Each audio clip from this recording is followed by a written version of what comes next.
What's up, family? So lately I've been reading through the book of Daniel, which contains a lot, to say the least, a lot of prophecies, but also a lot of knowledge, right, that we can implement within our lives today. And this morning I was reading Daniel chapter 9 and verses 4 through 19. We get to see Daniel praying to the Most High, which is really dope to see. And I believe his prayer overall is very powerful, right? But there are a couple of verses that I wanted to point out today that I think again are very beneficial for us to see as believers. Now, as Daniel is praying, he's praying for the Lord to let his anger and fury be turned away from Jerusalem, which has been caused by Israel's disobedience towards God. Let's check this out. He says in verse 17, "Now therefore, our God, hear the prayer of your servant and his supplications, and for the Lord's sake, cause your face to shine on your sanctuary, which is desolate." In verse 19, Daniel ends his prayers with a similar statement. He states, "O Lord, hear. O Lord, forgive. O Lord, listen and act.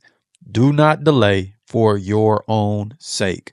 My God, for your city and your people are called by your name." So what we see is that Daniel's prayers are more God-centered than self-centered, right? His prayers were centered on God's glorification and his will truly being done. Daniel was praying for Jerusalem to be restored and for God to remove the punishment from Israel, which included Daniel, because he knew it would bring glory to God for a couple of reasons. One is because he knew Jerusalem was God's holy city and Israel was God's chosen people, and their restoration would bring glory to the Most High God that brought them out of Egypt. Daniel also knew their restoration was prophesied in Jeremiah. So the fulfillment would also bring glory to God and his kingdom.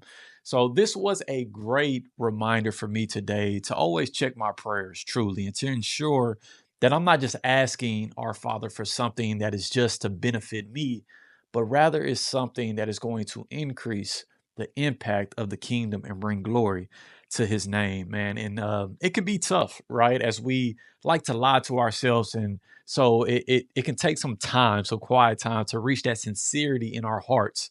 And I believe James puts it best in James 4:3 that we ask and do not receive because we ask wrongly, because we ask for things for our own pleasure. So, fam, let's continue to check our prayers and align our hearts with wanting what is best for the kingdom and God's glory is not just ourselves. I love you guys. Shalom.